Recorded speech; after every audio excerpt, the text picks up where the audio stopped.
Hi, I'm Megan. I'm Colin, and this is Pet Sitter Confessional, an open and honest discussion about life as a pet sitter. Brought to you by Time to Pet and Pet Perennials. How would you describe your brand? Is it communicating effectively to the clients that you want to be getting? Kaila Piepkow, owner of Dox Design, joins the show to talk about the difference between design and brand. We discuss what it means to be consistent with our branding across all of the avenues that we do and how we are supposed to be communicating effectively through our logo, through our colors, through our fonts, all of that and so much more. Let's get started. Thank you so much for having me. Well, as you mentioned, I am the owner and creative director of Dox Design. We are a remote design studio that specializes in branding design and packaging design, and our niche is the pet industry. So by day, I am a designer leading my team as the creative director, and by night, I am a dog mom to 3 very sassy dachshunds that keep me very busy, which is kind of how I got into the pet space, being a dog mom. And yeah, design is just a huge passion of mine. What I've always known I wanted to do. And I'm really happy that I'm able to kind of serve other dog obsessed people like myself and kind of bring that zone of genius to the pet industry. Yeah. Now, how did you find yourself getting into design? So you said it was something that you've always been passionate about. What's been your journey into that? Yeah, so I've always been artistic. I was never the sports type, like at all. Like all my siblings were like super sporty. My parents were, they always were like trying to push me into basketball, but I was always like the art kid. So I always knew that like art was what I wanted to do, but I didn't want to quite be a starving artist. So was trying to figure out how I could make that a career path. And it actually was my high school yearbook class where I started getting introduced into some of the Adobe programs and actually learning like layout design, color theory, typography, kind of all the fundamentals of design that I didn't really know at the time were actually design. And I kind of just had a natural knack for it, being an artistic and creative person. And my teacher saw that in me, and she had kind of mentioned, graphic design is kind of like this newish field with computers. You should look into it. And so from then on out, I was kind of like, okay, I'm going to be a designer. I have the natural talent for it. And it was something that I actually enjoyed doing. So I went to school. I have my BFA in graphic design. And from there, I was able to kind of do the traditional agency route, which is what I always thought I wanted to do. My like game plan was, okay, I'm going to work in like these top design agencies. I'm going to do all the grunt work. I'm going to work myself up to creative director. Like I'm going to be living in New York. Like that was kind of always the game plan. And then I think like many entrepreneurs, as soon as I got into like the office, the first year out of college, I'm like, wow, this is life. And I am not loving it. Just like the office environment was not for me. Like I don't thrive in that sort of environment. And I had just gotten my first dog, Finley, who's our first dachshund. And I just hated leaving her alone every day. Like just having her see those puppy dog eyes. I was like, I know this is not the kind of lifestyle I want. So very quickly I was like, okay, I don't want to work in an agency. So what can I do? And from there, I started kind of freelancing on the side, just as like a creative outlet and also just to like kind of pick up some extra money. And I quickly realized that I could take all of my knowledge from working in an agency setting and kind of bring it to smaller businesses that are often overlooked by these big agencies. And like I said, I'm a dog mom. I have 3 dachshunds. I was very like ingrained in the dog community where I lived. Like I had my pet store and like my vet and my groomer and my dog walker and like went to the dog park with other dog moms. And that kind of just was a natural fit for me. And that's kind of how I came up with the idea of Dox Design and niching down in the pet industry. That's awesome. And I love how you're able to overlay your passions for both of those things, design and for the pet care. As you worked your way down in niching down into the pet care space, what are some of the unique challenges of design for the pet care that you see as you interact with business owners? Oh, yes, this is a good one. So I think a personal challenge for our business and something that's really important for us is just making sure that we don't really like to say we have a style, because it's really important when we're designing for a brand that we're designing for the business and designing for their target audience, and not just like what's trendy or like what we think is fun and want to do. So I think a personal challenge is, I think a lot of clients will come to us with something they've seen on Pinterest or something that's like super trendy at the time and want to do that. And it's like our job to educate that when you are designing in that way, that is when your brand quickly goes out of style and might not be resonating with your audience. And that you kind of have to flip it on its head and say, you know, we're designing to communicate. At the end of the day, that's what your brand is. And we want to make sure we're communicating the right thing, not just what's trendy at the time. So I think that is one thing, not even just in the pet industry, just in general, being able to educate our clients that come in. Specifically in the pet industry for our team, I think it gets a little bit difficult. Like, how many different ways can we illustrate a dog? But you know, we manage. We always get the brand looking nice and unique for every single thing. But you know, I'm like, no more paws. We're not doing paws. So you know, kind of coming up with a few more. I guess I like to say like metaphors for like the pet industry that isn't just like putting a paw in a logo, like coming up with creative ways that we can kind of showcase pet without it being so literal. It's just a creative challenge, I think, for our team, you know, to get out of that mind space and really kind of give our clients the best work we can. Yeah, and you mentioned, you know, you're designing to communicate, and a lot of business owners can really struggle with that, of trying to figure out, I think, what are they trying to communicate? Like, how do you work with a business owner to get at that level and go, no, what is your business actually about? Yeah, so we kind of have like this little Venn diagram exercise we do internally, and we kind of have to pull the information out of our clients. It's a lot of soul searching, our signature branding program. Like, it's a lot of like deep questions we ask you. But kind of like the one side is audience. So that is the most important. Obviously, you are targeting a certain type of pet parent, and that certain type of pet parent will be attracted to certain visuals before they will even read the words on your advertising. So I always like to say, like, the two examples I always use is like, okay, you have like the suburban dog mom who like is all about family and comfort. And then you have like the edgy, like pet parent who lives in the city and like is a single pet parent living in a high rise. Those are two like very different audiences, and like the way you're going to communicate to them is very different. So first you have to kind of start to think about who your ideal audience is, and dig a little bit deeper than just saying pet parent, and actually start to think about like who they are as a person, and maybe some of the other brands outside of the pet world that they interact with, and that resonates with them. That starts to help, you know, get that image of who that person is. Then on the flip side of that, just as important, it's who you are as a brand, like what your brand values are. I kind of use the word brand vibe or brand tone. You obviously want to attract your type of people. And like at the end of the day, what is that for your business? I think this is the part where you kind of said it gets hard for clients to kind of drill down to that. We help a little bit with that. You know, we'll get a lot of general words like fun, comfort, things like that. And it's like, okay, but what do you do specifically in your business that gives them comfort? And then, you know, we start digging a little deeper and we'll get like, oh, well, like our client or like our team is on call 24/7. Like, we're always texting, like we attend our dog's birthday party. Like they'll start to give us little stories or like little testimonials and stuff like that their clients have said about them. And I'm like, okay, that makes you unique. Like, that is what we're going to focus on for your brand. I'm sure that's hard sometimes. I know it is for me as the business owner to separate, and also to separate my design aesthetic of like things that I like versus what my clients are going to like.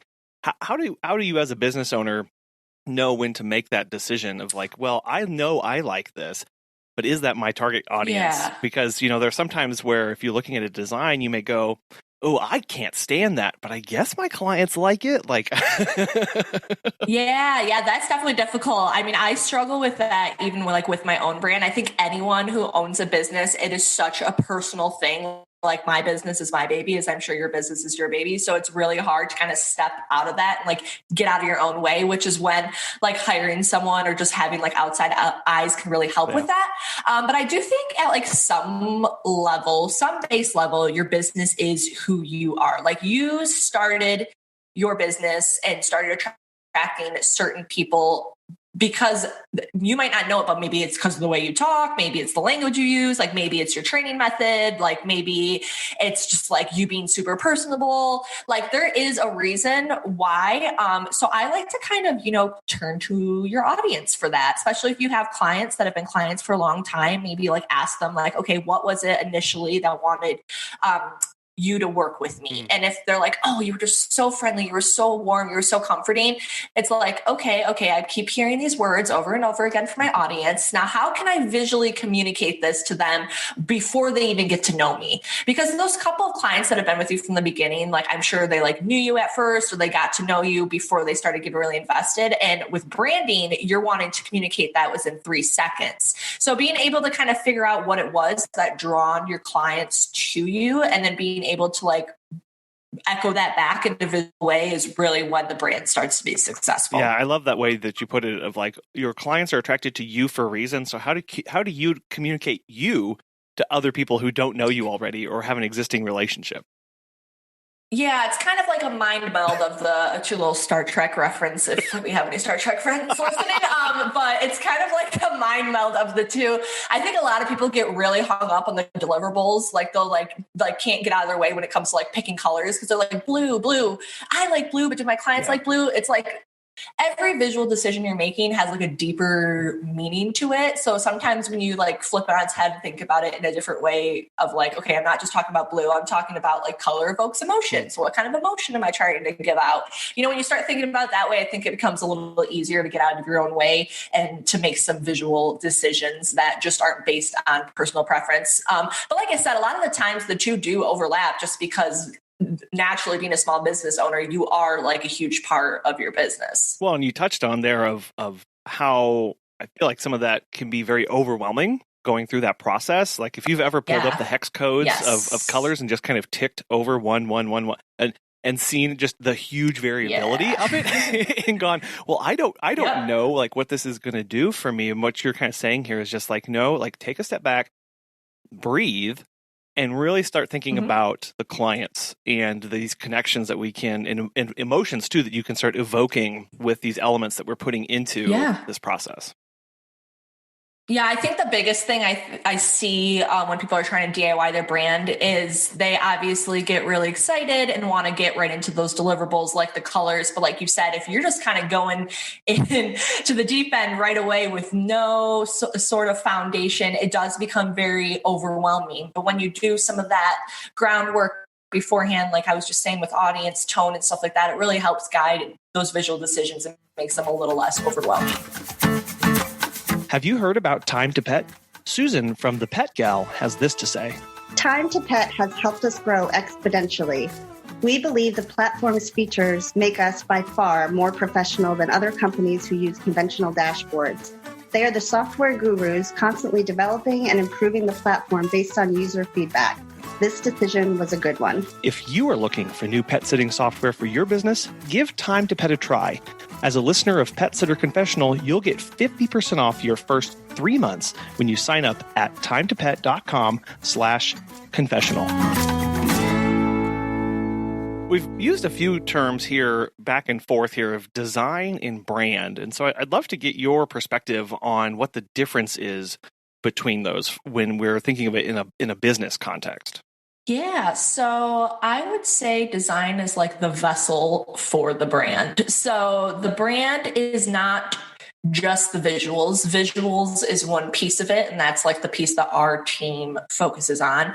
But your brand is also the language you use, like your tone of voice, your copywriting, your values, your pillars, like your give back programs. Your brand is really like your personality of your business. And then the design is like the clothes you're wearing, to kind of put it in a metaphor.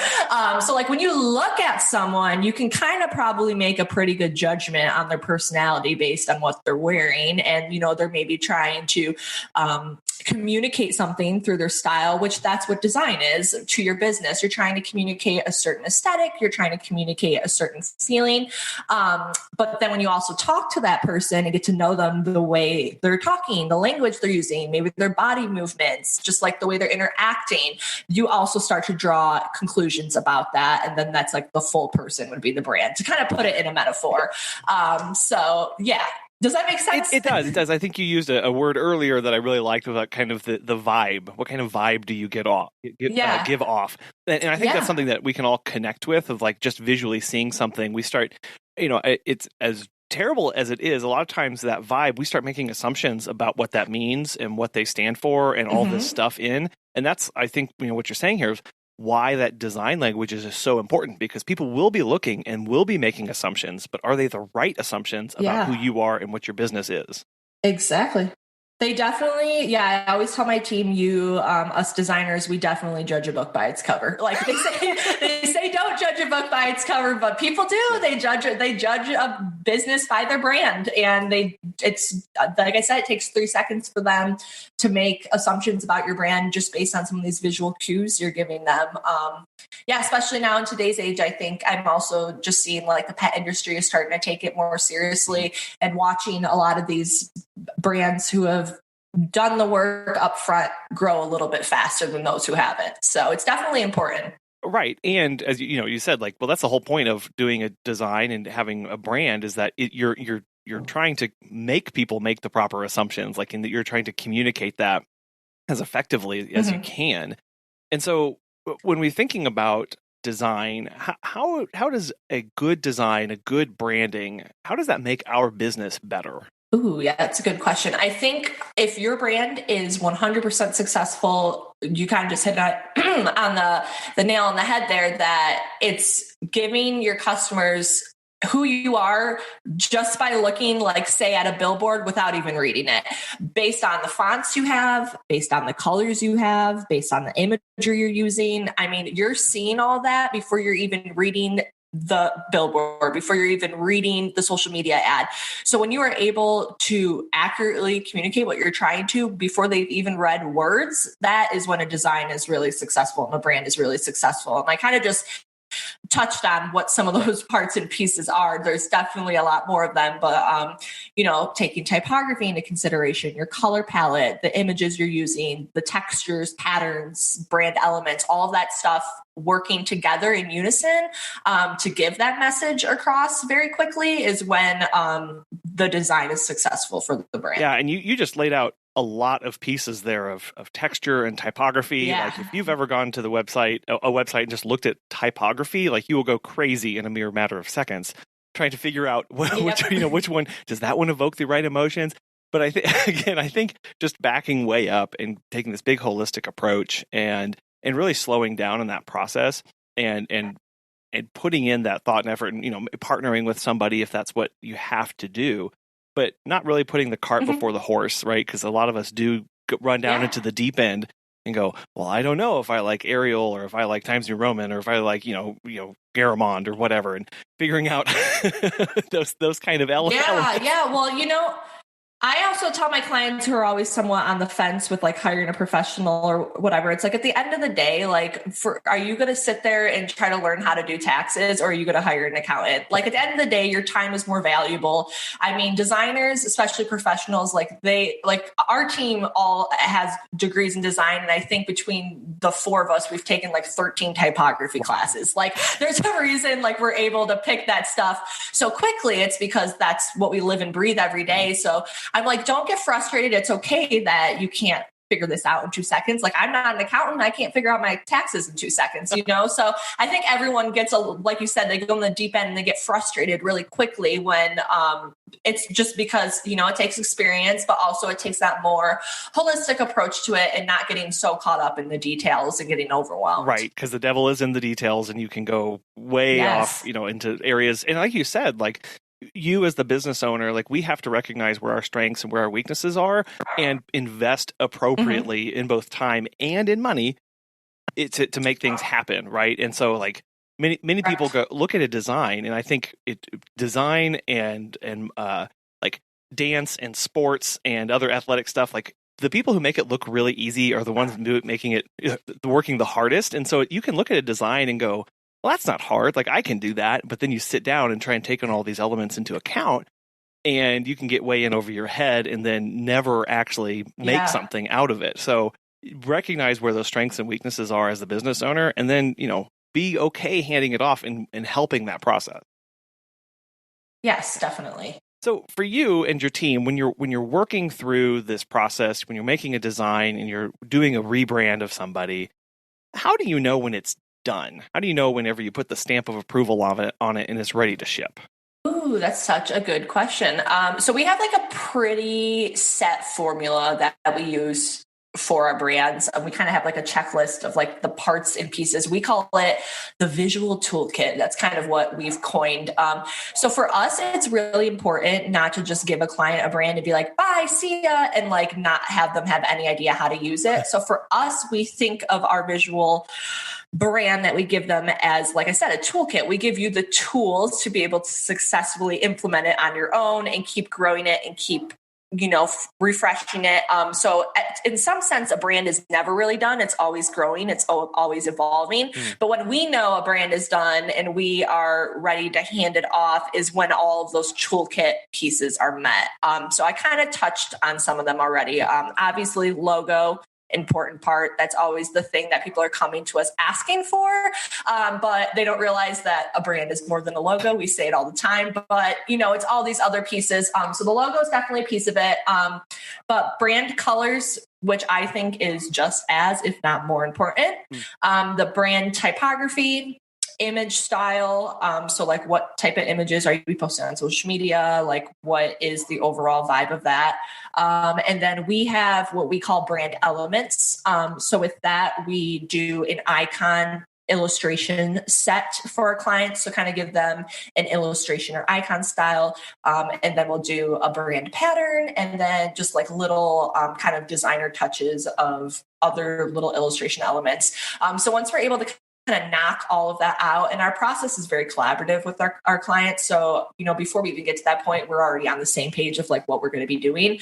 But once we're able to kind of give that all to them, get the stamp of approval from the client, we're able to export all those tools, lay it out in a document for them to be able to implement on their own. And that's kind of when the stamp of approval of, okay, this brand framework and brand is done for them to use. Now, like I said, to some sense, a brand is always growing and evolving. I mean, we have clients that are part of our design lab, which is how we support clients on an ongoing basis that come back each quarter, and maybe they need new illustrations because they're launching a holiday line, or maybe they're launching a new product and they need a few new colors for like the different flavors of the label. So in some sense, a brand is always growing, but that foundation and that toolkit we create is so strong that it is very easy to build on top of that and still have things look on brand. Yeah. And I love how you say that a brand is always going to be in constant flux, because there's the things that we're trying to communicate about our brand. And then there's the meaning that we are imbuing into our brand, right? Like one of the things that I think about a lot is the Nike swoosh, right? Like it inherently doesn't mean anything. We know it means something because Nike has told us that it means something and it represents this stuff. So there's this larger picture that we as the business get to do, right? We get to take this and then help that communicate better to our clients through how we use it. You touched on the image style of kind of images that we're using, and it just becomes this big holistic approach to communicating and giving meaning to this stuff that we are creating and using. Yeah, and that's what a brand, I mean, if you keep it consistent and you really stick to that and keep it going, that's when brands are really successful and can do some really fun and cool stuff. Like you said, the Nike swoosh is so iconic, they don't even have to have the words Nike next to it anymore. So, you can really start to grow your brand in that way where it's so instantly recognizable just by like the colors and the images and everything like that. And that is when a brand really kind of has its own, I think. Well, and you touched on being consistent with branding. And I know that is something that a lot of people really struggle with, they get their colors set up and they get these textures, and they get these elements, they get some image guidance, and then 4 months down the road, the wheels have fallen off the cart and they're looking up going, what on earth am I doing? So how do we keep our branding consistent with all of the posts that we're having to do, with all of the images that we're having to create over time? Yes. So I am a huge proponent of Canva. Now, don't get me wrong. I think Canva has its time and place. I don't think you should be designing your logo in Canva, but to keep your brand in order, Canva's great. They have a whole section called your Canva Brand Kit where you can put in your brand colors, put in your brand fonts, put in your brand logos. You can even create like a team for your brand, have different templates that will automatically change out the colors and the fonts to match. It's just like a really nice system that isn't super expensive and it's super accessible. It's not like Adobe where you need to learn. It's not a huge learning curve. And it's a good tool for those who are trying to DIY it themselves, and everything is right there and consistent for you. I think just having a central location like that, I think I see where people start to like spin and the wheels fall off is where it's like not written down anywhere, or like they know their colors, but they're kind of guessing every time. I think even just like setting up that brand kit is insanely helpful because it will be the exact shade of blue every single time. It will be the exact font you're using every single time. And you can get really, really deep with it, or even just having colors and fonts, I think is like a really great first step. When it comes to assessing our current design language, our current brand, what are some signs that it needs changing and that it might not necessarily be as working as effectively as we need it to? Yeah, so that's a good question. So there's like a rule in interior design. It's like the 10-year rule where every 10 years you're supposed to refresh your interiors because things are probably out of trend or just innately, every couple of years things go. So I like to kind of use that rule of thumb for brand as well, maybe even 5 years, just kind of reassessing and being like, okay, is this dated? Like clearly we've advanced technology wise, like maybe my client base has grown, like the trends of dogs have changed. Ideally, like if you could do an audit even every year, that would be great. But in terms of like actually changing or refreshing, I'd say like the 5 to 10 year mark. But in terms of like, when is it not working anymore? That's such a good question because I don't really have a direct answer for that. And I would say that I would lean on my audience for that.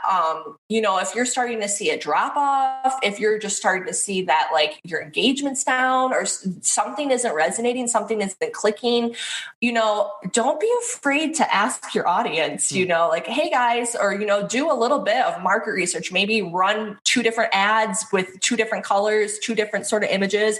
Which one gets the most engagement and gets the most type of people to your event or gets booking the type of people that you want?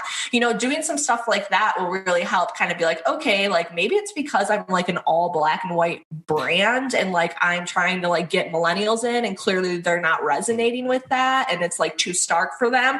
There's a lot of variables that play of like what it could be, but I definitely think leaning on your audience and like just kind of doing some of that research is super helpful instead of just guessing and being like, well, is it the colors? Is it the font? I don't know. I'm going to be in Canva and kind of just messing around. Like educated decisions are good decisions. Right. Well, and you mentioned an audit there. So what does a brand audit consist of? Ooh, that's good. So when I'm doing an audit of a brand, we break it down because we are focused on just the visuals. So I guess I will give you from a visual side of things. We break it down using that formula that I just talked about. So, I will go through and I'll be like, okay, do they have a logo? Yes. Do they have multiple versions of the logo or do they just have one logo that they're using on everything?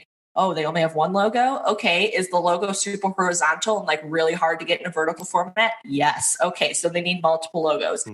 Is the logo currently communicating what they do as a business in a successful way? Is it currently, they told me that their audience was this, but I'm seeing that like on their Instagram, the majority of people who are following them are this, kind of going down like this. Then we move on to the colors. Do they have a brand color palette? Yes, no. Is it consistent? Yes, no. How many colors are in the palette?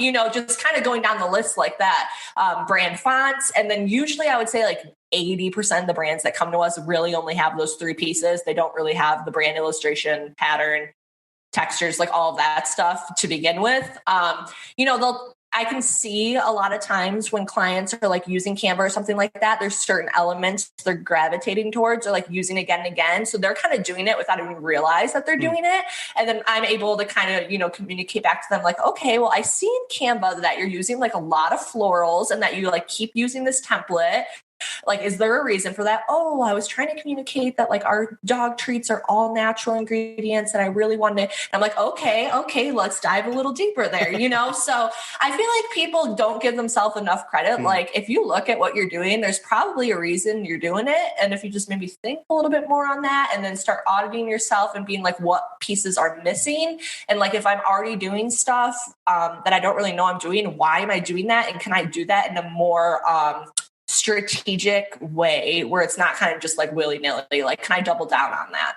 I wanted to touch on images for a little bit and the role those play in our brands, because among all of the other stuff that goes into design language and branding, I think images can really confuse us, because isn't it just an image, right? Like, how do I bring my brand into an image that I'm posting on social media?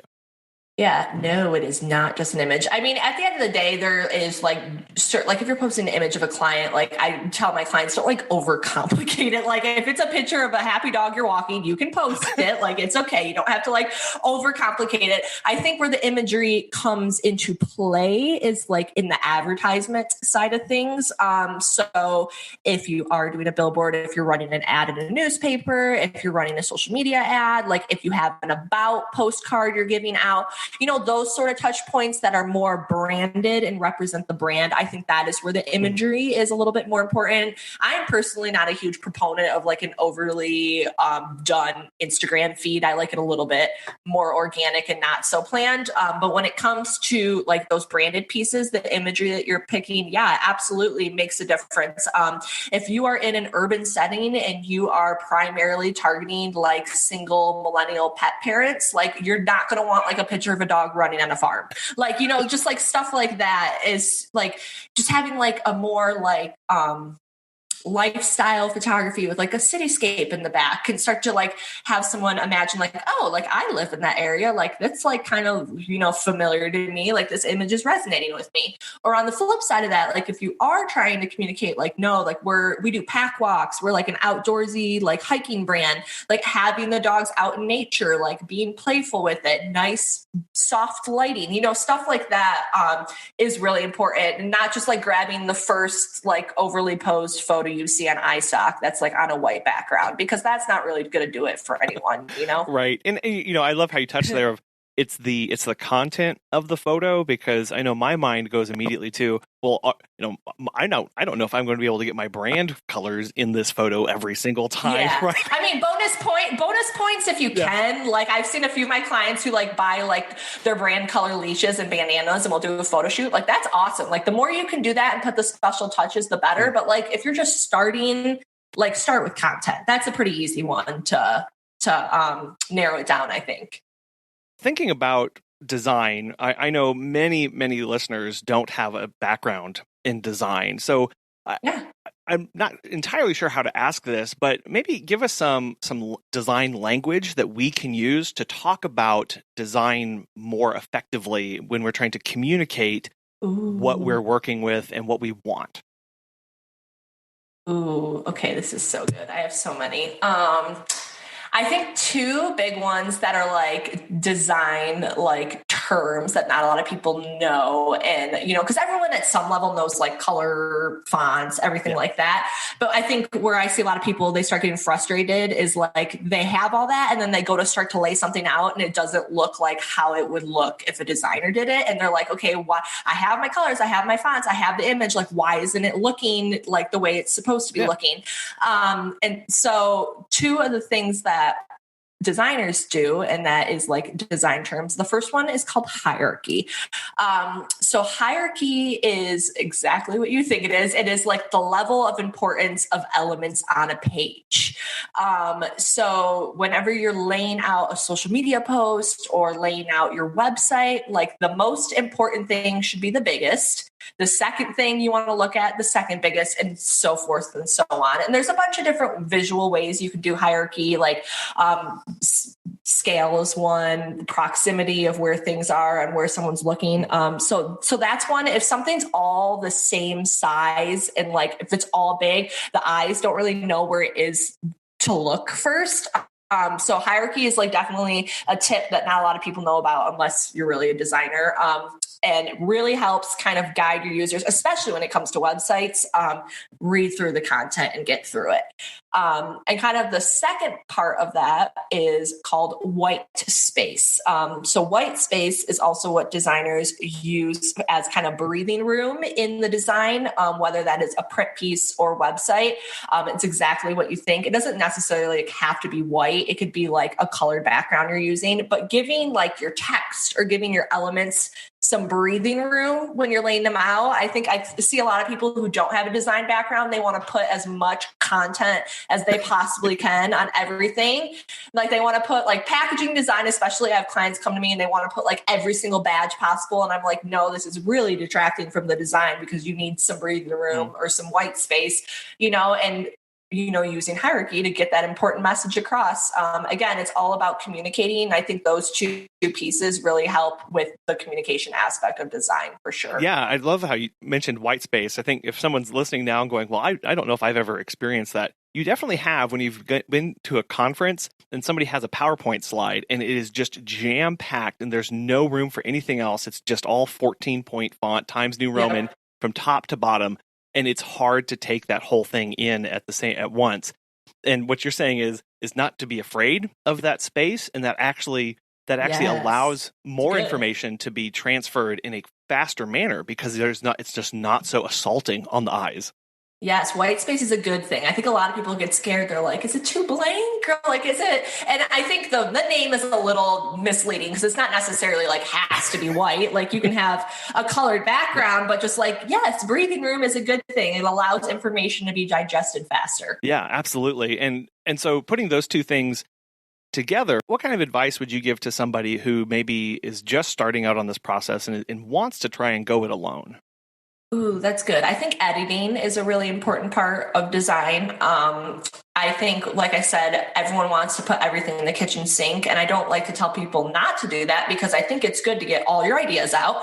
So get them all out and then just like take a step back, go away from it for a little bit, come back to it and just edit. I think that is what really will lead to any really successful design, whether that's like you're making a social media graphic or you're making a t-shirt for your employees to wear. Like, do you really need the logo on the front and the back and the art? Like everyone's first, I feel like reaction is to put like as much into it as they can, which there is like, you can get some really creative ideas when you do that. But I think the key to like being good at design, like trying to do it yourself, is to have that editing eye and to really like go back to your foundation of your brand and ask yourself like, okay, is this resonating with my audience? Is this my brand vibe? Like, is there too much stuff on here? Like, what do I need to do to edit this to make it the best that it can be? And that self-editing is really, really hard to do, especially because hard. As we mentioned, like this design is supposed to reflect who we are and communicate our beliefs, our feelings, our emotions, the goals that we have and what we want people to take away.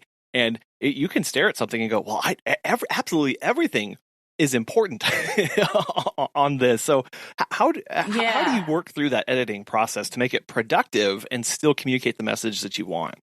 Yeah. So I like to think of it as like you have someone in like the elevator pitch, like you have someone in the elevator for 3 seconds. Like what are you going to tell them in that 3 seconds? Like, cause you really like, whether it's packaging design, website, people's attention spans are short. I mean, I'm sure we all know that. So you have 3 seconds to communicate. So like in that 3 seconds, what is the message you want to get across? Like, do you really need to get across that you're, patent pending, made in the USA, like all these other like stuff like that? It's like, that's probably like stuff that's really important to you and like secondary information. But like, what is the main short elevator pitch you want to get across? And is that being the main thing that's across in this design? Yeah, and really just boiling it down to some bullet points, at least in your mind, or getting those written down. And at each stage, looking at it going, okay, do I still have these essentials included in here? Do I still have these essentials included in here? And you mentioned take some time away, step back, breathe, go sleep, go eat. Go give you some space to process that. Yeah. And some kind of, I guess, some tips I can give people is, so 2 things. When I see someone doing like a social media graphic and they want to like shove a bunch of stuff in there, I'm like, okay, you have a caption to work with. So my first thing I'm like, is okay, like, can some of this stuff be put in the caption? Like if you want to get across the main thing, say you're having an event, like really the important thing is like, what's the event? When is it? That's really all you need to put in there, and then put all the other information like where to park, what time in the caption. So for social media, that's usually the second place I'll put the information. For print and stuff like that, I think it's really important to have a call to action, for more information or for blah, blah, blah, go on our website, follow us. Like, you don't have to have every single thing on that postcard. You can lead people to a secondary spot that goes more into the information. And if they go there, you already know that they're a pretty qualified lead and that they're interested.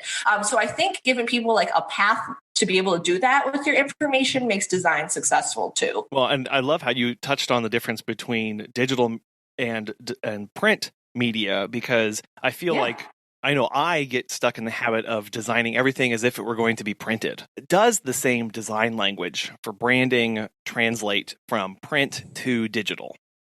Ooh, that's a good question. Yes and no. I think the fundamentals are the same. I don't think like a postcard or a social media post should have like a ton of stuff on it. But where digital has a leg up on print is it's interactive. So you have, obviously with Instagram, for example, you have the option to do like an Instagram carousel where you can do like multiple things and make it more interactive and have fun with it. You can lead people to a landing page that has videos, infographics, more information. So when it comes to digital things, I think the more you can think about it in an interactive, like you're telling people a story, you're leading them through this experience online, and you have, you can do external links, you could do things like that. I think that's where digital has the leg up on print. Whereas in print, you really just have to like say all the things. There's no way, like creative ways you can really get around that. That's why I like to boil down the print to like the absolute essentials and then lead someone into a digital space where you can kind of curate that experience a little bit more thoughtfully. Yeah, lean into those strengths and recognize those weaknesses up front and not try and force anything upon those that's actually going to hurt the experience of the user or the client that's trying to get in contact with you. Mm-hmm. Yeah, definitely. Like most people just want to know like where they can find your hours and how they can book you. Like they don't want to know all these things. And like if they do, I feel like the website and the digital platform is the place to do that, because it's, it's a little bit of a different user and like they're already there. Like that's the time and place to do it. But if you're trying to get someone's attention quickly, that is not the time and place to do it. So you want to, like I said, do the most absolute essential of communicating that you can. Pet Perennials makes it easy as 1, 2, 3 to send a heartfelt condolence gift directly to someone with a broken heart. They have this awesome direct-to-client gift service that takes the effort off of us and ensures a thoughtful, personalized sympathy gift reaches our client or employees. All gift packages include a handwritten card, colorful gift wrap, and shipping fees across the U.S. and Canada. They will be releasing an array of milestone gifts and greeting cards throughout the rest of this year that can be sent to celebrate birthdays, get well wishes, and welcome new or even rescued pets. They also have a few special gifts options in case you need to send a sympathy gift in memory of a special human client. If you're interested, register for a free account and receive discounted package pricing rather than pay consumer prices. Since the service is leveraged on an as-need basis, there are no monthly or annual obligations or minimum purchases. Learn more and register by going to petperennials.com/pages/GPS and enter the referral code PSC at registration. You will be given a unique coupon code to save $2 off of any packages you send in your first 90 days. As you interact with businesses and talk with the owners and do your research of the pet care space, what are things that more people should be doing with their design, with their brand, that they are not currently doing? Ooh, that's a good one. Brand-wise, I think more and more people are starting to realize this, but still kind of at a slower rate, is getting in front of the camera, like introducing yourself. People do want to know, like, there's a human behind the brand, and they want to get to know you. So I think on like social media specifically, like if I follow a brand and like they're not doing Instagram stories, or like I'm not really ever seeing like who the owner is, like that kind of can somewhat, like even just being a dog mom could be a red flag to me. Like, okay, well, who's this person taking care of my animal then? So I think the more that, or like even just having an about page on your website with like a picture of you on it, like people want to know that there is a person there. I see so many websites that like they'll have an about page, but there's like no picture of them or the team. So I think adding those little personal touches like that, definitely make a difference. And then also, I think specifically in the pet space, what I have seen is people want to take it so seriously because you are pet professionals. Yes, you're taking care of animals. It's very important that you give across that sense of professionalism. But don't be afraid to like have some personality with your brand. Like those brands that have the personality and like kind of take a different approach are the ones I think that stand out and attract their people. Like have fun with it. Like if that's the type of person you are, I think people are so scared and they're like, oh, it's got to be like red and blue and have paw prints because I'm in the pet space and like that's the standard and it's like got to look like that. Like, no, you can like use pink if that's your thing and like you want to communicate and get mostly like millennial pet parents. Like millennial pink's all the rage right now. Like definitely have fun with it and go outside of the box when it comes to your branding. Don't feel like you have to be like so rigid and like fit into like this industry standard, because I think the industry standard is breaking that industry standard nowadays and kind of being different and having some personality to your brand. Yeah, no, that's so huge. I know, I just, speaking from my perspective, it is really hard to break out of that. Okay, well, I have a dog, I have a cat, there's a paw print and a heart. I think I'm good to go, right? But but playing with those, using different shapes, putting them in different combinations, and then not being afraid, as you said, not being afraid to put you into that logo. You mentioned get in front of the camera and put yourself in the logo, and I think where that starts with is just being comfortable with ourselves and knowing ourselves, right? And stepping in confidence and surety about what we want to communicate about us. And that can be really, really daunting. Oh, for sure. Yeah. I know when I first started my business, I was like, I don't even know like what to say. Like, I don't even know if people want to hear me talk. And I make it a point now, like, I'm sure if you follow me on Instagram, you see like every other day, at least I get on my Instagram stories and just talk. Like, even if it's not something because people want to, you'd be surprised. People are following you. They want to know what's going on. Like they want to know in like, sometimes my personal life blends over with my business, especially with my dogs, because that's like such a big part of my brand. Like people want to like see pictures of my dogs and like know what's going on and stuff like that. So like that is an easy place to start because we are clearly all pet professionals and are all clearly passionate about pets. So like, don't feel like you have to get on there and talk about yourself. Like maybe get on there and like talk about what you did with your dog that day, or like try to tie it back into like how you're a pet professional. Like, oh, I can't believe it. My dog, we were walking, but because of this and this, like framing it like that, I think, and making it a personal story helps. It does, because as you said, like that allows people to connect with better. And then you are talking about something that you are an expert on,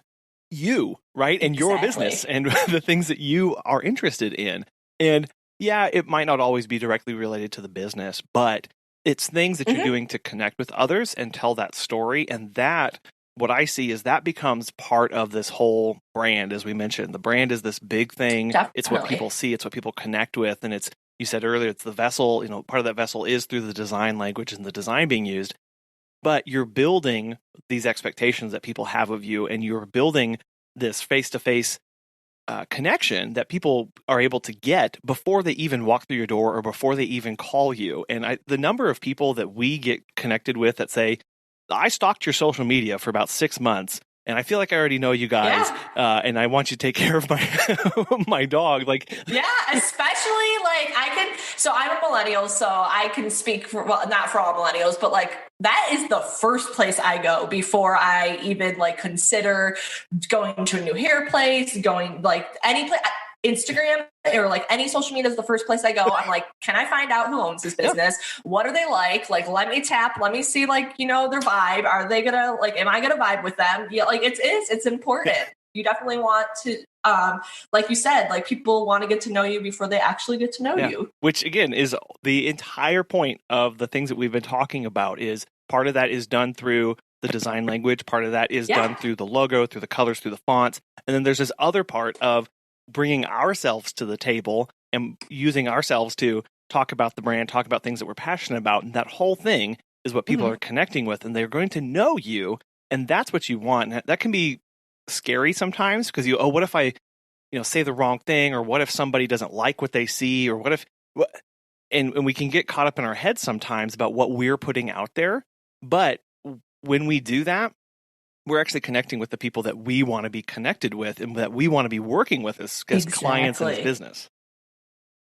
Exactly. I was going to say, I think a lot of people even me, I was like, oh, but at the end of the day, if that person doesn't like you, you probably don't want to work with them anyways, because that is the beauty of owning your own business is you get to pick the people that you want to work with. But kind of on that note, just some tips, because I do have some clients that are Kaila, I'm not 100% comfortable being in front of the camera. And I get it. Some people aren't. Some ways around that. I've had some clients, you can still bring your personality to the table without getting in front of the camera. And I think one of the fun ways I've seen our clients do it is actually using their dogs as the mascot and doing the video of their dog and doing the voiceover, where they're showing their dog doing different stuff, but they're still the voice, voicing whatever story it was they wanted to tell a day. So there is other creative ways you can get around it. And again, that kind of goes back to thinking outside the box and it's okay to break industry standard. I just wanted to kind of put that tip out because I do sympathize that not everyone is 100% comfortable getting in front of the camera, but as long as you can make your personality show through and can give some of that behind the scenes, there's different ways you can do it. I do think it's important. It is, to make sure that you're connecting with the people that you want to be working with. And you really, you said it well there. That's one of the amazing things that we have as business owners is that we get to work with the people that we want to work with, and how we find those people is through these languages, through this branding that we go through, so that we're connecting with them at a very basic fundamental level where they're I like that vibe. I get what that person's putting out there, and I want them to take care of my pet. Yeah, definitely. Kaila, I have really, really enjoyed this conversation and the tips that you've given about design and the importance of having a solid brand that is communicating the things that we need to be communicating to our clients. But I know as this is not a college course, and there's a whole lot more involved in this. Oh, yes. If people want to get connected, pick your brain, and learn more about the importance of design and branding in their business, how can they get in touch with you? Yeah, so the best way would be first our free Facebook group. So our free group is called Design Support for Small Businesses, and I'm sure it will probably be linked in the show notes. But that is a free group for anyone. And in there, every single Wednesday, we have what is called our Design School. So that is an open forum where we allow anyone to post any design questions they may have.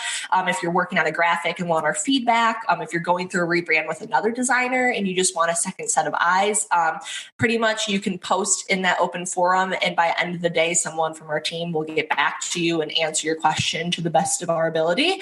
It's also just a really fun group full of a lot of our clients and a lot of pet professionals. We do monthly trainings in there, post a lot of Canva tips. We also post our freebies every single month, which are social media graphics our team designs for anyone in the group to use. And then the other great place to follow us would be Instagram. Our username is at dox.design. And on there is where you can kind of follow along behind the scenes. Like I said, I get on Instagram stories a lot. So you will see a lot of my face, and we do a lot of the process of our brand. We will sneak peek from sketches to full brand reveals of the clients we're working with. It's really fun. Instagram and Facebook would be the two best places. And then, of course, our website, which is dox.design. And that is where you can find all the information on our team and kind of all the services we offer. I love that design domain. That is really cool. And I'm really glad that you guys have that. Yes. It trips some people up sometime, but yes, it's .design, not .com, .design. They're definitely really fun, but sometimes they get a little tricky. That's true. And I will have, as you mentioned, all of those links in the show notes and on our website, so listeners can get connected immediately and not have to worry about putting in the wrong thing. So, Kaila, again, awesome. This has been a real pleasure. Thank you so much. Yeah, of course. Thank you for having me. I know this was a crash course in design, branding, and then how to use that in our everyday business operations. But I really did have a few big takeaways from this. And the first one was just the sheer importance of design in pet care and as a pet professional. That if our clients are making assumptions about us and our business, they need to be the right assumptions. And we can communicate that through the design language that we choose and how our brand is fitting in with who we are as the business owner. And I really agree with Kaila that just getting in front of the camera will do huge things for your business. Not only is it a better way to get connected with clients and potential clients, because remember, they're out there stalking you, but in a good way.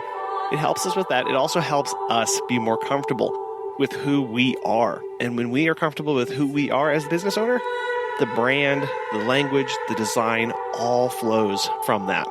And so, if you post a video this week or you go live on a social media platform, tag us. We would love to see you and get to know you more and hear about your business and everything that you're sharing.